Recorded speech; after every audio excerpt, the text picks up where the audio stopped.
बघा 2 दिवसापासून WhatsApp आणि मेलवर काही मुलांचे मेसेज येत आहेत की सर राज्यामध्ये 2024च्या काउन्सिलिंग प्रोसेसमध्ये जेवढे काय मेडिकल कॉलेज होते एमबीबीएस कोर्ससाठी तर त्यापैकी काही कॉलेजला जे आहेत ते एनएमसी ने नोटीस दिलेली आहे आणि नोटीसनुसार जर आपण विचार केला तर काही कॉलेजच्या जे आहेत ते जागा 2025च्या काउन्सिलिंग मध्ये खरंच कमी होतील का आणि जर समजा सीट जर कमी झाल्या तर मग एमबीबीएसचा स्टेट कोट्याचा कट ऑफ जो आहे तो त्याच्यावर काय परिणाम होईल, कट ऑफ कमी जाईल का जास्त जाईल. तर पहा, सर्वात अगोदर आपल्याला एक गोष्ट लक्षात घेणं आहे, जे काय महाराष्ट्र स्टेटमध्ये टोटल मेडिकल कॉलेज होते ना 2024च्या काउन्सिलिंग प्रोसेसमध्ये त्यापैकी जवळपास 30 मेडिकल कॉलेजला जे आहे ते एमबीबीएस कोर्ससाठी एनएमसी ने एक नोटीस दिलेली आहे. नोटीस मध्ये काय मेन्शन आहे की जे काय मेडिकल कॉलेज असतात समजा तर मेडिकल कॉलेज पूर्णपणे चालू ठेवण्यासाठी काही गोष्टी त्यासाठी अवश्य असतात, जसे की तिथल्या डॉक्टरचा स्टाफ असेल किंवा मग 100 बेडचं हॉस्पिटल असेल किंवा तिथले कर्मचारी असतील किंवा मग तिथं जे इन्फ्रास्ट्रक्चर राहतं त्या गोष्टी झाल्या समजा. तर त्यापैकी त्या 30 मेडिकल कॉलेजमध्ये बऱ्याच गोष्टी ज्या आहेत त्या ठिकाणी उपलब्ध नाहीयेत, म्हणून एनएमसी ने नोटीस टाकलेला आहे की तुम्हाला त्या गोष्टी ज्या आहेत त्या वेळेत कंप्लीट करणं आहे. जोपर्यंत काउन्सिलिंग प्रोसेस स्टार्ट होत नाही ना तर तोपर्यंत त्या गोष्टी जर त्या मेडिकल कॉलेजनं पूर्ण कंप्लीट नाही केल्या तर ते कॉलेज जे आहे ते काउन्सिलिंग मधून वगळण्यात येतील समजा. तर असं एनएमसी ने त्या कॉलेजला जे आहे ते एक नोटीस दिलेली आहे. त्याच्यामुळे या गोष्टीचा तुम्हाला जास्त विचार नाहीये करायचा.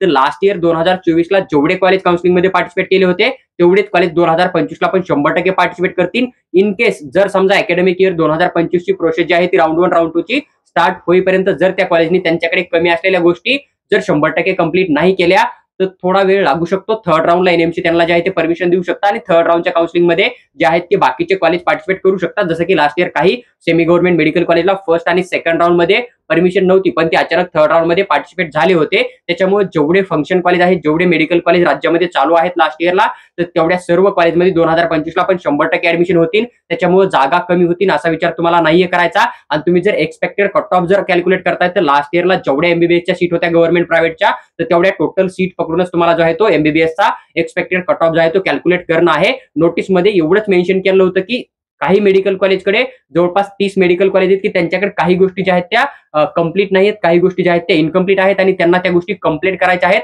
आणि जसं की तुम्ही काल जर न्यूज बघितली असेल तर राज्याचे जे उपमुख्यमंत्री आहेत ना अजित पवार त्यांनी पण मेन्शन केलं होतं की जवळपास 30 कॉलेज म्हणजेच 100ची जरी अप्रॉक्सिमेटली इंटेक कॅपॅसिटी बघितली तरी 3000 जागा होतात आणि 3000 एमबीबीएसच्या जागा जर राज्यातून कमी होतील तर यामध्ये नीटच्या विद्यार्थ्यांच नाही तर बाकीचे जे समजा महाराष्ट्र गव्हर्नमेंट आहे ना तर यांचा पण खूप मोठा लॉस होतो. त्याच्यामुळे त्यांनी पण बोललेलं आहे की जे काय अधिवेशन आहे ते संपायच्या अगोदरच आम्ही पूर्णच्या पूर्ण जी काय कमतरता आहे त्या मेडिकल कॉलेजमध्ये ती कंप्लीट करू आणि हे कॉलेज जे आहे ते 2025च्या काउन्सिलिंग मध्ये 100% पार्टिसिपेट करतील. तर गव्हर्नमेंट ऑफ महाराष्ट्रात ज्या ज्या गोष्टी कमी आहेत त्या गोष्टी वेळेत नक्की पूर्ण करेल आणि हे सर्व कॉलेज जे आहेत ते 2025च्या काउन्सिलिंग मध्ये 100% पार्टिसिपेट करतील. त्यामुळे तुम्हाला या कॉलेजच्या सीट कमी होतील मग कट ऑफ डाऊन येईल असा कुठल्याही प्रकारे किंवा मग कट ऑफ जास्त हाय जाईल असा कुठल्याही प्रकारे विचार करायची गरज नाहीये. तुम्हाला फक्त एक गोष्ट लक्षात ठेवणं आहे की लास्ट इयरचा जो राऊंड 3चा सीट मॅट्रिक्स होता त्यामध्ये जेवढे कॉलेजने पार्टिसिपेट केलं तर एमबीबीएस साठी तर ते सर्व कॉलेज जे आहेत ते 2025ला पण 100% पार्टिसिपेट करतील. तर पहा, ही एक महत्त्वाची अपडेट होती जी की तुमचे खूप जास्त मला मेसेज आणि मेल येत होते म्हणून मी तुमच्याबरोबर शेअर केलेले आहे. तर तुम्हाला सध्या फक्त डॉक्युमेंट प्रिपरेशन आणि